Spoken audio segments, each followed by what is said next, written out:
السلام علیکم دوستو، آج ہم آپ کو لے چلتے ہیں ایک ایسے روحانی سفر پر جو نہ صرف علم و عرفان سے بھرپور ہے بلکہ ایمان، تقوی اور اللہ کی قربت کی جیتی جاگتی تصویر بھی ہے۔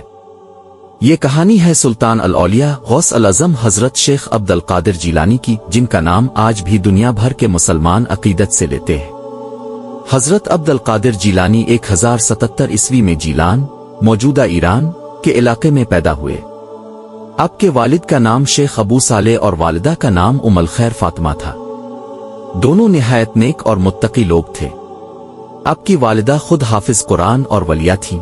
روایت ہے کہ آپ کی ولادت کے وقت اپنے رمضان المبارک میں دودھ نہیں پیا، گویا آپ کی فطرت میں ہی زہد، پرہیزگاری اور تقوی شامل تھا۔ جب آپ کی عمر 18 برس ہوئی تو اپنے بغداد کا سفر کیا۔ اس وقت بغداد علم، تصوف اور فلسفے کا مرکز تھا، لیکن راستہ خطرناک تھا، ڈاکوؤں سے بھرا ہوا۔ راستے میں ڈاکوؤں نے آپ کا قافلہ لوٹا، لیکن جب انہوں نے پوچھا کہ تمہارے پاس کیا ہے تو آپ نے سچائی سے فرمایا، میرے کپڑوں میں 40 دینار سلے ہوئے ہیں۔ سچائی سے متاثر ہو کر ڈاکوؤں کے سردار نے توبہ کر لی۔ یہ حضرت کی اخلاقی فتح تھی جو دلوں کو بدلنے والی تھی۔ بغداد پہنچ کر اپنے مشہور علماء جیسے امام ابو سعید مخزوم، ابو محمد جویلقی اور ابو الفضل حمدانی سے تعلیم حاصل کی۔ علم، حدیث، فقہ، تفسیر، نحو، منطق اور تصوف ہر میدان میں اپنے کمال حاصل کیا۔ تعلیم مکمل کرنے کے بعد حضرت عبد القادر جیلانی نے بغداد میں تبلیغ اور تدریس کا آغاز کیا۔ آپ کی مجلس میں ہزاروں لوگ شریک ہوتے تھے۔ بڑے بڑے فقہا، صوفیاء اور حکام بھی آپ کے حلقہ ارادت میں شامل ہو گئے۔ آپ کا کلام اتنا پرسر تھا کہ گناہگار لوگ تائب ہو جاتے، دل بدل جاتے اور آنکھیں اشک بار ہو جاتی۔ حضرت عبد القادر جیلانی کو اللہ تعالیٰ نے بے شمار کرامات سے نوازا۔ آپ کی دعا سے بیمار شفا پاتے تھے، اندھے دیکھنے لگتے، لنگڑے چلنے لگتے۔ کوئی قافلہ گم ہو جاتا تو آپ کی دعا سے واپس آ جاتا، لیکن آپ ہمیشہ فرماتے، میری کرامات نہ دیکھو، میرا عمل دیکھو۔ آپ کا اصل کمال اللہ سے تعلق، اخلاص اور تواضع تھا۔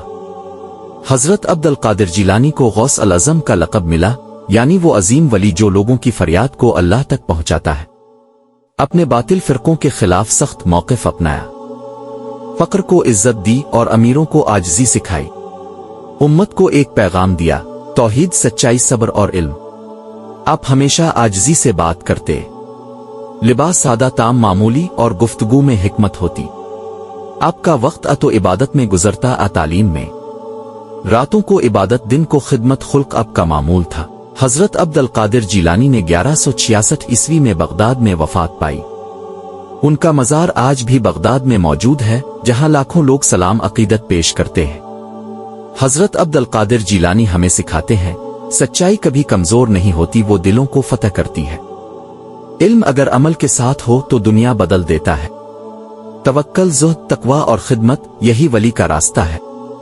اگر آپ کو یہ ویڈیو پسند آئی ہو تو ویڈیو کو لائک کریں، چینل کو سبسکرائب کریں، کمنٹ کریں کہ آپ کو حضرت عبد القادر جیلانی کی کون سی بات سب سے زیادہ متاثر کرتی ہے۔ اللہ حافظ، اگلی ویڈیو میں ملتے ہیں ایک اور ولی اللہ کی زندگی کے ساتھ۔